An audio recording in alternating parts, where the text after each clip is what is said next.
Hello and welcome friends. आज की जो ये वीडियो है ये है माइक्रोसॉफ्ट एक्सेल को लेकर के। कई बार क्या होता है ना, कई बार इस तरह की स्थिति आपके साथ भी आ जाती है। अब क्या स्थिति है, क्या आपको दिखाना चाहता हूँ वो आपको दिखा देता हूँ। देखिए ये एक्सेल ओपन है और यहाँ पर आप देखिए, यहाँ पर जो है हर एक सेल के बाद देखिए जैसे आरओ लिखा है, आरओ के बाद यहाँ पर आप देखिए ब्लैंक सेल इंसर्ट हो गया है और फिर देखिए अर्जुन लिखा है, फिर यहाँ ब्लैंक सेल इंसर्ट हो गया है। तो ये एक लंबी सीरीज है। अब आप देखेंगे कि यहां से लेकर के अब देखिए नीचे तक पूरा ये हर जगह यही हुआ है। तो अब एक एक करके इसको डिलीट करना। जैसे डिलीट करने के लिए आप क्या करेंगे, यहाँ पे क्लिक करेंगे, राइट क्लिक करेंगे, फिर डिलीट ऑप्शन पे क्लिक करेंगे। ये एक बहुत ज्यादा टाइम टेकिंग प्रोसेस होगा। अब इस टाइम टेकिंग प्रोसेस से अगर आपको बचना है तो क्या करना होगा, ये भी सवाल है कि आखिरकार इसके लिए करें तो करें क्या। तो इसके लिए आपको बहुत कुछ नहीं करना है, मैं आपको एक बहुत ही आसान तरीका बताता हूं।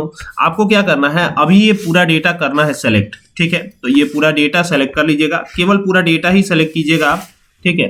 तो यहां से ऊपर से चलते हैं, ये हो गया, ठीक है। और ये जो डेटा है यही दो हमारे पास कॉलम्स है, इनको पूरा सेलेक्ट कर लेते हैं, कॉलम और रोज को। ये हो गया, अभी सेलेक्ट कर लिया। अभी आपको यहां पर एक शॉर्टकट प्रेस करनी है, कंट्रोल जी। कंट्रोल जी जैसे ही प्रेस करते हैं तो ये गो टू वाला डायलॉग बॉक्स ओपन हो गया। देख सकते हैं यहाँ पे ये गो टू आ रहा है ना।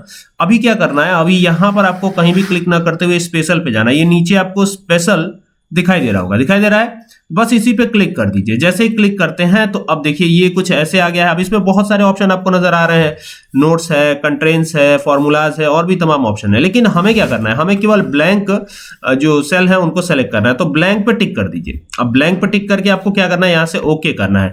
ओके करने के बाद देखिए केवल और केवल ब्लैंक सेल ही सेलेक्ट हुए हैं। तो अभी क्या करना है आपको, अब आप सिंपली कंट्रोल के साथ माइनस कर दीजिएगा। जैसे ही ब्लैंक सेल सेलेक्ट होंगे तो कंट्रोल के साथ आप माइनस प्रेस करेंगे और ये सेकंड वाला ऑप्शन सेलेक्ट कर लीजिएगा। ये जो है ना, देखिए ऊपर दिया है शिफ्ट सेल लेफ्ट, फिर दिया है शिफ्ट सेल अप। तो ये अप वाला ऑप्शन आपको सेलेक्ट करना है और सेलेक्ट करिएगा और यहां से करिएगा ओके।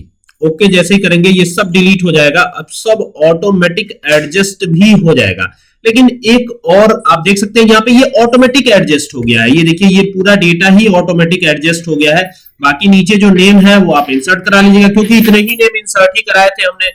आप देख सकते हैं ना कितनी आसानी के साथ ये हमने हटा दिया। तो उम्मीद करता हूं कि बात समझ में आई होगी। अगर आपको ऐसी दिक्कत आ रही है तो आप इसका यूज करके और इस प्रॉब्लम को सॉल्व कर सकते हैं, ठीक है। तो अगर आपको ये वीडियो पसंद आया तो शेयर करें। Thank you for watching this video.